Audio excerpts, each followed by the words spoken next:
பேசி அழைப்புகள் இது உண்மைதான். ஆனால் வேதம் சொல்கிறது எல்லாவற்றிலேயும் ஸ்தோத்திரம் செய்யுங்கள். அப்படி செய்வது உங்களை குறித்த தேவனுடைய சித்தமாய் இருக்கிறது. அந்த வார்த்தை படிக்கிறேன்.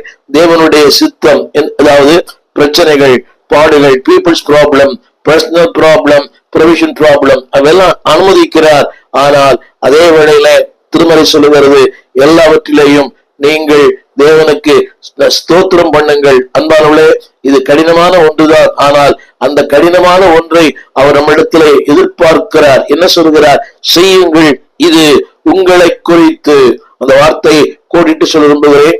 உங்களை குறித்து தேவனுடைய நோக்கமாயிருக்கிறது. எனவே என்னுடைய முதல் கேள்வி பல நேரங்களிலே நானா எனக்கா உங்களுக்குத்தான். இரண்டாவது, அந்த எல்லாம் தெரிந்த வசனம் தான், ரோமர் 8:28 மனப்படமாய் எல்லாரும் சொல்லுவோம், அவரிடத்தில் அன்பு கூறுகிறவர்களுக்கு சகலமும் நன்மைக்கு ஏதுவாய். இதை குறித்த ஏராளமான செய்திகளை பல தேவமனிதர்கள் பேசியிருக்கிறார்கள்.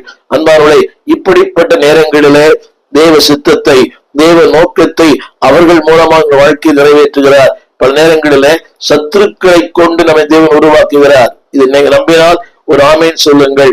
நமக்கு எதிராக இருக்கிற மக்களை கொண்டே நம்மை உருவாக்குகிறார். எனவேதான் திருமறை சொல்லுகிறது, பட்சிக்கும் இடத்திலிருந்து பட்சணத்தை தேவன் உண்டு பண்ணுகிறார். நாளிலே முதலாவது மோசையின் a prayer of confusion, ஒரு குழப்பத்தின் ஜெபம். இரண்டாவதாக a prayer of confession. 12ஆம் வசனத்தை நான் வாசிக்கிறேன். அவர் சொல்லுகிறார், அன்பான அந்த 14ஆம் வசனத்துல கூட அடுத்த ஒரு கேள்வி. என்னாகமம் 11ஆம் அதிகாரம் 13ஆம் வசனம், இந்த ஜனங்கள் எல்லாருக்கும் கொடுப்பதற்கு எனக்கு இறைச்சி எங்கே இருந்து வரும்? இது உங்களுடைய கேள்வியா இருக்கலாம்.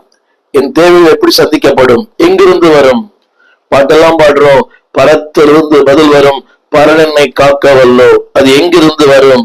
அன்பானவர்களே, நீங்க இது எனக்கு எங்கே இருந்து வரும்? இதனாலே இந்த கால வேளையிலே அப்படிப்பட்ட உங்களுக்கு ஒரு எண்ணம் இருக்கலாம். எங்கிருந்து வரும்? ஆசீர்வாதங்கள், நன்மைகள், உயர்வு, மேன்மை, ஆத்துமாக்கள் எங்கிருந்து வரும்? பரத்திலிருந்து உன்னுடைய ஜபங்களை கேட்கிற ஒரு கர்த்தர். இந்த மத்தேயு யோவான் சுவிசேஷம் 21ஆம் அதிகாரம், உயிர்த்தெழுந்த ஆண்டவர் சோர்ந்து போன மக்களை பார்த்து, விளக்கரித்து போன மக்களை பார்த்து, ஆதாரம் உள்ள மக்களை பார்த்து சொன்னார், உங்களுக்கு அது அகப்படும். முடிந்தால் ஒரு ஆமென் சொல்லுங்கள். உங்களுக்கு அது அகப்படும். ஒருவேளை அது பேதருக்கு அகப்படவில்லை, ஆனால் தேவன் உன்னோடு இருந்தால் அது உங்களுக்கு அகப்படும். உங்களுக்கு தெரிந்த வசனம் தான்,